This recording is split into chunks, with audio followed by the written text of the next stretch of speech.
लग्नानंतर होईलच प्रेम मालिकेच्या आजच्या भागामध्ये आपण पाहत आहोत नंदिनी आणि जीवा किचनमध्ये असतात। खरं तर नंदिनीला पुऱ्या बनवायच्या असतात, पण जीवामध्ये येतो आणि तो म्हणत असतो मी आज पुऱ्या बनवणार आहे आणि म्हणूनच तो तिला पुऱ्या बनवण्यासाठी मदत करत असतो। इकडे आता नंदिनी त्याला सुरुवातीला धोंडा म्हटलेली असते आणि तेव्हा तो म्हणत असतो काय तू मला धोंडा म्हटलीस? तेव्हा ती म्हणते धोंडा नाही, चांगला दगडच म्हणायला हवंय। काय काय दगड? अगं पण ते कसं दिसेल दगड? लोक तुला नाव नाही का ठेवायची? तेव्हा ती म्हणते मला का नाव ठेवतील? अगं मला सांग, ह्या दगडाचं नाव तुझ्या पुढे लागणार आहे ना, ते कसं दिसेल? नंदिनी दगड देशमुख, आणि लोक तुला हसतील की नाही? तेव्हा ती म्हणते हो हो, पुऱ्या बनवायचं सोडून मस्करी सुचते? नाही मस्करी नाही, बघ बघ कसली गोल गरगरीत झालेली आहे चपाती, मस्त अशी बघ, आता पुऱ्या सुद्धा कशा टम्म अशा फुगतायत।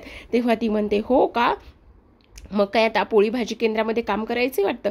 तेव्हा तो म्हणत असतो तू असशील तर मी कुठेही करायला तयार आहे, पण तेवढ्यातच करा करा त्या पुऱ्या काढा, असं म्हणूनच आता नंदिनी जीवा एक एक करून पुरी काढायला लागलेला असतो।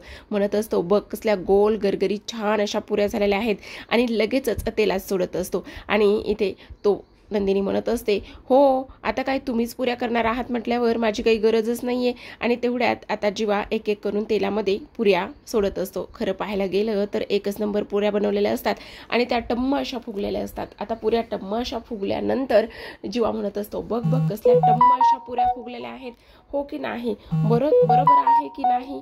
त्यातच आता नंदिनीला थोडासा घाम येत असतो, तो पाहत असतो तर इकडे जीवाला पण घाम येत असतो आणि त्याचे जे हात आहे ते पिठाचे झालेले असतात। तो नंदिनीला मदत मागत असतो। खरं तर खानाखुणा सुरू असतात आणि त्याला ते जॅकेट काढायचं असतं। तेव्हाच नंदिनी त्याच्याकडे पाहत असते आणि तो म्हणत असतो म्हणजे फक्त खानाखुणा सुरू असतात आणि त्यावरच आता तो असा वळून उभा राहतो। तेवढ्यातच नंदिनीला समजतं आणि ती त्याचं जॅकेट काढते। आता जॅकेट काढून तिनं बाजूला नसतं ठेवलेलं तर त्याच्याच हातावर ठेवलेलं असतं आणि तेव्हा तो तिच्याकडे पाहत असतो। पण आता कालचा जीवा आणि आजचा जीवा यामध्ये खूप जमीन आसमानचा फरक आहे असं तो तिला म्हणत असतो। आणि ह्या सगळ्या गोष्टी तो तिला म्हटल्याच्या नंतर आता इकडे ती म्हणत असते काही नाही फरक आहे, तो कालचा जीवा आणि आजचा हा जीवा एकच आहे। आणि काय फरक आहे तुम्ही सांगा बरं? तेव्हा तो म्हणत असतो मी का सांगू, ते सिक्रेट आहे। अच्छा सिक्रेट आहे का, बरं बरं ठीक आहे। आता तेवढ्यातच नंदिनीला उकडत असतं, घाम येत असतो आणि गरम सुद्धा होत असतं। तेव्हाच तो म्हणत असतो एक मिनिट मी तुझा घाम पुसून देऊ का, किंवा तुला खूप गरम होतंय? तेव्हा ती म्हणत असते नाही नाही त्याची काही गरज नाही, तुम्ही तुमच्या पुऱ्या तळा, तुम्ही तुमच्या काम करा आणि अजिबात मला हात सुद्धा लावायचा नाही हां, असंच ती म्हणत असते। अच्छा असं आहे तर? तेव्हा तो म्हणतो ठीक आहे, तुला हात न लावताच मी तुझा घाम पुसून दिला तर चालेल ना तुला? तेव्हा ती म्हणत असते म्हणजे नेमकं काय करणार आहात? अगं हा जीवा आहे, जीवा देशमुख, काहीही करू शकतो। हो का, अच्छा काही करू शकतो, काय करणार काय आहात तुम्ही? दाखवा बरं, हात न लावता माझा घाम पुसून दाखवा, मला थंड वाटेल असं काहीतरी करा। तेवढ्यातच जीवा म्हणत असतो तू मला चॅलेंज देतेस? तेव्हा ती म्हणते मी कशाला चॅलेंज देते, तुम्हीच तर बोलले ना आता। अच्छा ठीक आहे, ये इकडे ये, असं म्हणूनच तो फ्रीजकडे जातो आणि फ्रीज ओपन करत असतो। तेव्हा ती म्हणते हो ये तर तू इकडे, गॅस बंद कर आणि इकडे ये, असं म्हटल्यानंतर आता नंदिनी फ्रीजकडे जाते। फ्रीजकडे गेल्याबरोबरच आता तो म्हणत असतो खाली खाली वाक, म्हणजे डोकं खाली तरी कर। तेवढ्यातच नंदिनी फ्रीजच्या समोर डोकं धरत असते आणि तो दरवाजा उघडतो आणि तेव्हाच फ्रीजमधून गार थंडगार अशी हवा येत असते आणि तेव्हा नंदिनीला खूप छान वाटत असतं। आता ही मुमेंट जीवा मिस कशी करेल तिच्या चेहऱ्यावरचं हसू टिपण्यासाठी, आणि लगेचच तो स्वतःच्या खिशातला मोबाईल काढतो आणि गुपचूपच तिचा एक फोटो इथे हसताना तो इथे क्लिक करत असतो। आता फोटो तर क्लिक केलेला असतो आणि नंदिनी त्याच्याकडे पाहते तेव्हा तो लगेचच मोबाईल खिशामध्ये ठेवतो आणि तिला कळत सुद्धा नाही की इथे जीवाने काय केलं आहे म्हणून।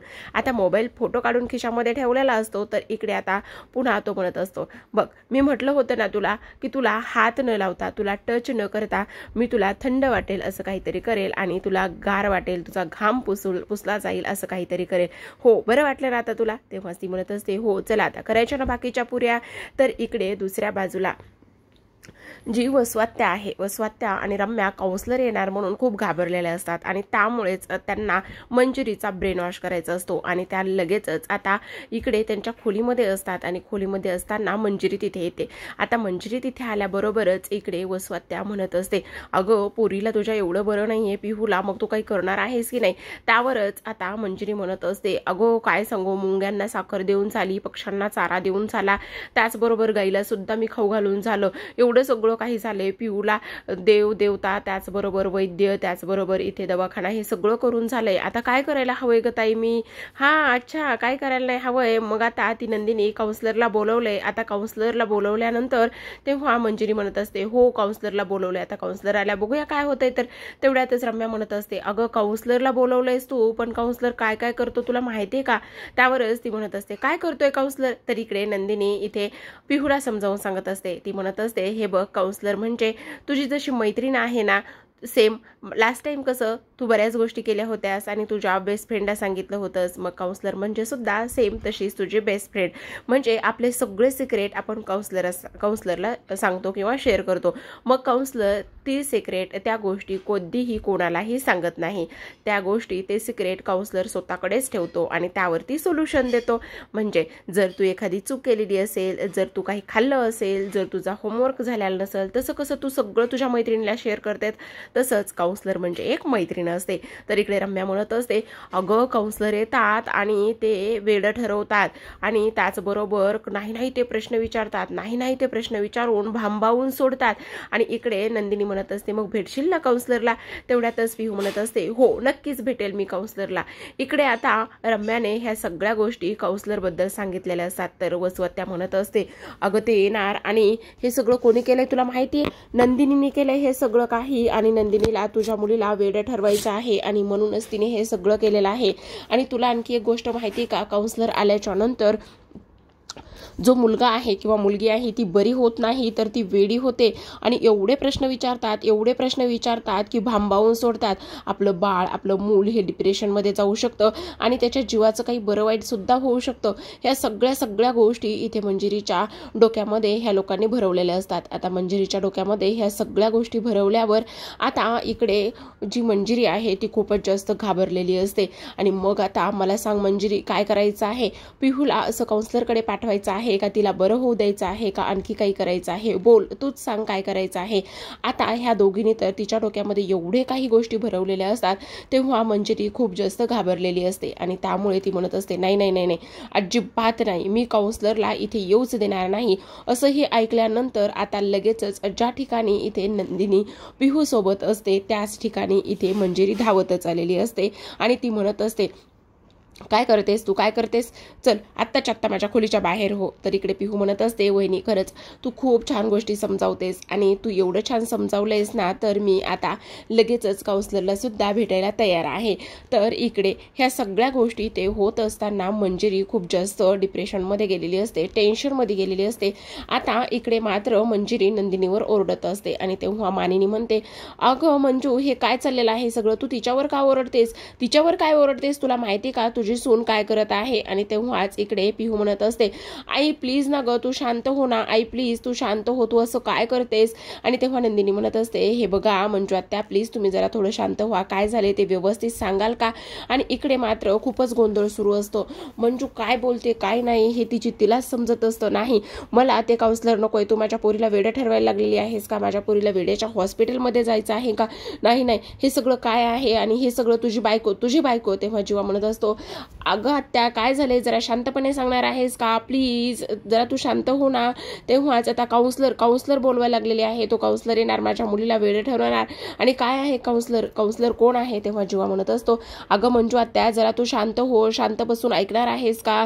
अगं तिनं नाही मी बोलवलेला आहे काउन्सलर, आणि त्याचबरोबर काउन्सलर आला तर चांगल्याच गोष्टी होतील. तेव्हा नंदिनी म्हणत असते एक मिनिट मंजू आत्या, हे बघा तुम्हाला काउन्सलर बद्दल काय माहिती आहे आणि काउन्सलर म्हणजे काय हे तरी तुम्हाला माहिती आहे का? त्यावर मानिनी म्हणत असते अगं मंजू हे बघ मला तिने सांगितलं होतं, माझ्याशी ती बोलली आणि मग तिने बोलवलेलं आहे काउन्सलरला. तेव्हाच आता इथे जीवा म्हणत असतो हे बघा मंजू आत्या जरा शांत व्हा प्लीज, तुम्ही एवढा आता ताईपणा करू नका, एवढ्या टोकाला जाऊ नका आणि काउन्सलर येऊ द्या. पिहूला काउन्सलरची खूप जास्त गरज आहे. इकडे रम्या आणि वसवत्या खूपच जास्त आनंदी असतात. तेव्हाच मंजू म्हणत असते हो झालं, ही म्हणेल आणि ते सगळं होणार आहे का? हिला सगळ्या गोष्टी माहीतच आहेत. आता काउन्सलर येणार माझ्या पोरीला वेडं ठरवणार. आता काउन्सलर म्हणजे तेव्हाच आता इथे काव्या म्हणत असते बरं ठीक आहे, आम्हाला माहित नाही काउन्सलर म्हणजे काय आहे ते, तुम्हाला माहिती आहे काउन्सलर म्हणजे काय आहे तर तेव्हा सांगा, तुम्ही सांगा. तेवढ्यातच आता मंजू म्हणत असते एवढी IPS होणार आहे आणि म्हणे की काउन्सलर म्हणजे काय नाहीये, लागली सगळ्या देशाची आता वाट लागणार आहे, असंच आता ती काव्याला म्हणत असते. तेव्हाच काव्या म्हणत असते, ठीक आहे सांगा ना मग तुम्ही काउन्सलर म्हणजे काय आहे ते सांगा बरं. तेव्हाच इथे मंजू म्हणत असते, काउन्सलर म्हणजे काउन्सलर येणार, तो इथे वेळ ठरवणार, नाही ते प्रश्न विचारणार, माझ्या पिऊला वेळ करणार. आणि तेव्हा इथे तेवढ्यातच अनिशा आलेली असते. अनिशा आल्याच्या नंतर इथे खूपच जोरामध्ये इथे मंजू आत्या ओरडत असते. आता एकदमच काव्या म्हणत असते, एकदम चूप, शांत. शांत म्हटलं ना, एक शब्दही बोलायचा नाही, कळलं तुम्हाला, एकदम चूप, समजलं. तेवढ्यातच अनिशा येते आणि मंजूला वाटतं की नाही हीच काउन्सलर आहे, हीच काउन्सलर आहे. तुम्ही काउन्सलर आहात का? तुम्ही नाही माझ्या पिऊकडे तुम्ही जायचं नाही, माझ्या पिऊकडे तुम्ही जायचं नाही. तेवढ्यातच काव्या अनिशाला पकडते. अनिशा म्हणते, अगं काय चाललंय हे सगळं काव्या? तेव्हा ती म्हणते, थांब जरा 2 मिनिटं मी सांगते. त्यावर काव्या म्हणत असते, 1 मिनिटं, तुम्हाला माहिती आहे ही कोण आहे? तुम्ही हिला 1000दा पाहिलंय ना? वेड्या झालात का तुम्ही? अहो ही माझी मैत्रीण आहे अनिशा. एकदम शांत बसायचं. किती चिडचिड करताय, किती राग रागतो, जरा शांत व्हा. आता आम्ही सांगते तसं करा, एकदम शांत. राग शांत करायचा आहे ना, मग एकदम शांत व्हायचं, समजलं. मी करते तसं करायचं. आता चला म्हणा, उलटे नंबर म्हणा. 10. त्यावर आता इथे काव्या 10 ते 1 पर्यंत नंबर म्हणत असते. आता 10 ते 1 पर्यंत नंबर म्हटल्यानंतर सगळेजण काव्याकडे चकित होऊनच पाहत असतात, कारण हे सगळं काही पार्थची आयडिया असते आणि पार्थनेच कधी काळी काव्याला सांगितलेलं असतं की तुला राग येईल, तू जास्त हायपर होशील, तेव्हाच काय करायचं तर उलटे नंबर मोजायचे आणि उलटे नंबर मोजला की तुझा पूर्ण जो राग आहे तो पूर्ण राग इथे गायब होईल. आणि त्याच पद्धतीने आता इथे सेम काव्याने केलेलं असतं. इथे मंजिरीची तर बोबडी वळालेलीच असते आणि हे सगळं काव्यामुळे झालेलं असतं, कारण काव्या म्हणत असते, चला म्हणा 10, 9, 8 आणि जसं जसं काव्या नंबर काउंट करते तसं तसं तिच्या पाठीमागे इथे मंजिरी म्हणत असते. आपला जो पार्थ आहे तो तर अगदीच डोळे वाचून आणि तो तर म्हणजे आवाजूनच तिच्याकडे पाहत असतो. मांजर, ही फिसकटलेली मांजर अक्षरशः आज माझी ट्रिक वापरते आणि माझी ट्रिक वापरून ही ते सगळ्यांना शांत करते. वा वा वा वा वा वा काव्या देशमुख, शोभताय तुम्ही देशमुखांची सून शोभताय, असंच तो मनामध्ये म्हणत असतो. आता काव्याने इकडे 4-5 पर्यंत नंबर मोजतच आणलेले असतात. तेवढ्यातच आता इथे पार्थ सुद्धा तिला साथ देत असतो. तो म्हणत असतो, 4, 3, 2, 1 झालं. म्हणजे झाला ना, आता तुमचा राग शांत झाला की नाही? तेवढ्यातच आता मंजिरी म्हणत असते, हो झाला. खरं तर अगदीच मंजिरी लहान मुलांसारखी असते, लहान मुलांसारखा चेहरा, लहान मुलांसारखं रडणं. आणि तेव्हा आता काव्या म्हणत असते, झालं तर मग आता मला एक गोष्ट सांगा की तुम्ही शांत झालात ना. आता तेवढ्यातच नंदिनी समोर येते, कारण आता नंदिनी ह्या सगळ्या गोष्टी समजावून सांगणार असते. ती म्हणत असते, हे बघा तुम्हाला सगळ्यात महत्त्वाची एक गोष्ट मी सांगते, पिहूला आता काउन्सलरची खूप जास्त गरज आहे. पिहू ज्या गोष्टी मनामध्ये ठेवलेल्या आहेत त्या गोष्टी काउन्सलर आल्यामुळे ती सांगेल. काउन्सलर म्हणजे एक आपली मैत्रीणच आणि पिहूची मैत्रीण जशी आहे तशीच ती सुद्धा आहे. तुम्ही अजिबात चुकीचा अर्थ काढू नका. तुमच्या मनामध्ये कोणीतरी खूप सारी चुकीची माहिती भरवलेली आहे. तुम्हाला एक गोष्ट सांगू का? हे बघा, फक्त काउन्सलर म्हणजे आपण जर तुमचं पोट दुखायला लागलं तर तुम्ही काय करता? त्यावर मंजिरी म्हणते, दवाखान्यात जाते डॉक्टरांकडे. मग जसं तुम्ही पोट दुखायला लागल्या दवाखान्यात जाता, पोटाची गोळी घेता, तेव्हा तुम्हाला बरं वाटतं की नाही? तेव्हा मंजिरी म्हणत असते, हो तेव्हा मला बरं वाटतं. मग तसंच असतं, जर मनाचा आजार झाला तर आपल्याला मनाच्या डॉक्टरकडे जावं लागणार की नाही? आणि तेव्हाच इथे नंदिनी एवढं छान समजवत असताना जीवा तिच्याकडे पाहतच असतो. तेव्हाच मंजिरी म्हणत असते, हो जावं लागेल. तेव्हाच आता मग नंदिनी म्हणते, मग तसंच आहे, काउन्सलर म्हणजेच की मनाचे डॉक्टर. आपल्या पिहूला काउन्सलरची त्यामुळे गरज आहे. आपल्या पिहूने मनामध्ये काहीतरी गोष्टी ठेवल्यात, त्यामुळे ती सतत चिडचिड करते, घाबरते. त्याचबरोबर तिचं जे आत्ताचं रुटीन आहे ते पूर्ण विस्कटलेलं आहे. आत्ता तिनं जी टेस्ट दिली त्यामध्ये ती एकही मार्क तिनं लिहिलेला नाहीये. आता मला सांगा, मी पिहूचं काही वाईट करेल का? जशी मला काव्या बहीण आहे तशीच छोटी बहीण म्हणून मला पिहू आहे. आत्तापर्यंत माझ्या वागण्यातून, बोलण्यातून किंवा आणखी काही गोष्टीतून तुम्हाला पिहूबद्दल माझ्यामध्ये निगेटिव्हिटी दिसली का? मग तुम्ही असा का विचार करताय? मग मी सुद्धा पिहूचा चांगलाच विचार करेल ना. तेवढ्यातच मंजिरी म्हणत असते, हो तू बोलव तू काउन्सलरला बोलव. आणि तेव्हा नंदिनी म्हणते, पण मला एक गोष्ट सांगा, तुमच्या मनामध्ये काउन्सलर विषयी ह्या सगळ्या गोष्टी कोणी बरं भरवल्या? आता मंजिरी खरं तर सांगणार असते, मंजिरीसुद्धा खूपच घाबरलेली असते बरं का. पण लगेचच नंदिनीने विचारलेल्या प्रश्नावर इकडे वसुआत्या आणि रम्याची तर चांगलीच फाटलेली असते. त्यांना असं वाटत असतं की नाही, आता आपलं ह्यांनी नाव घ्यायला नको. जर आत्ता आपलं ह्या दोघींनी हिनं नाव घेतलं तर आत्ता इथेच नंदिनी आपली खरडपट्टी करेल. पण जेव्हाच मंजिरी सांगण्याचा विचार करते तेव्हाच काउन्सलर आलेली असते आणि काउन्सलर आल्याबरोबरच नंदिनी असं ती म्हणत असते आणि नंदिनी लगेचच आता काउन्सलरकडे जात असते. तरच आता नंदिनी काउन्सलर आल्या असतात त्यांच्याकडे जाते आणि तेव्हा इथे त्या म्हणत असतात, नमस्कार, मी प्रियांका कुलकर्णी. तेवढ्याच ती म्हणते, मी नंदिनी देशमुख. आता मंजिरी धावतच जाते. धावतच गेल्यानंतर इथे काउन्सलरच्या मिठीतच पडत असते. त्यांना मिठी मारते आणि लगेचच म्हणते, तुम्ही काउन्सलर आहात ना, तुम्ही माझ्या पिहूला बरं करणार आहात ना, माझी पिहू बरी होणार आहे ना, अशी म्हणूनच ती त्यांना मिठी मारत असते. तुम्ही माझ्या पिहूला प्लीज चेक करा ना, माझ्या पिहूला लवकर बरं करा ना. तेव्हाच नंदिनी म्हणत असते, एक मिनिट. तेव्हाच काव्या पुढे येते आणि काव्या मंजिरीला म्हणत असते, हो हो हो, ती ताईची मैत्रीण आहे की नाही. मग त्या ताईच्या मैत्रीण आहेत ना, मग ताई बरोबर त्यांना सगळं काही समजावेल. बरं तुम्ही आता माझ्याबरोबर चला, बरं तुम्हाला मस्त मी लिंबू सरबत देते आणि ते सुद्धा बर्फ टाकून, मग तुमची चिडचिड कमी होईल आणि त्यासोबतच तुम्हाला बरं सुद्धा वाटेल. अनिशा, तू माझ्या खोलीमध्ये जा, मी आलेच, असं म्हणून आता नंदिनी इकडे त्यांना किचनमध्ये घेऊन जाते. तर इकडे मानिनी म्हणत असते, प्रियंका मॅडम तुम्ही चहा घेणार का. त्या म्हणत असतात, हो घेईल ना, ठीक आहे मी पाठवते चहा. तोपर्यंत नंदिनी म्हणत असते, चला मी तुम्हाला पिहूच्या खोलीमध्येच घेऊन जाते. मानिनी सुद्धा म्हणते, तू इथे समजावून सांगण्यापेक्षा पिहूच्या खोलीमध्ये जाऊन त्यांना घेऊन जा. आता इकडे प्रियंका म्हणजेच काउन्सलर आणि त्यासोबत नंदिनी पिहूच्या खोलीकडे निघालेल्या असतात. तर ह्या दोघी बोलत बोलत निघत असतात. तर इकडे रम्या आणि वसुआत्याला खूपच मोठं टेन्शन आलेलं असतं. त्या सुद्धा हळूहळू तिच्या पाठीपाठी येत असतात. आता ज्या ज्या गोष्टी इथे पिहू सोबत घडलेल्या आहेत, त्याचबरोबर जी टेस्ट असते त्यामध्ये 0 मार्क्स पडलेले असतात. जेव्हा ती घरातील एका व्यक्तीला पाहते आणि खूप घाबरते आणि बोलायचं असतं पण काहीच सांगत नाही आणि हल्ली तर खूप चिडचिड करते, रडत असते आणि काहीही आमच्याशी शेअर करत नाही. ह्या सगळ्या गोष्टी व्यवस्थित नंदिनी आता प्रियंकाला समजावून सांगत असते. तेवढ्यातच आता पाठीमागे रम्या आणि वसुआत्या हे सगळं काही ऐकत असतात. ह्या सगळ्या गोष्टी इथे ते पाहत असतात. आता नंदिनी आणि प्रियंका ह्या पिहूच्या खोलीमध्ये जातात. आता पिहूच्या खोलीमध्ये गेल्यानंतर इकडे रम्या आणि वसुआत्या त्यांच्या खोलीमध्ये जात असतात. कारण आता एवढे सगळे प्रयत्न करून सुद्धा इथे काउन्सलर ही आलेलीच असते.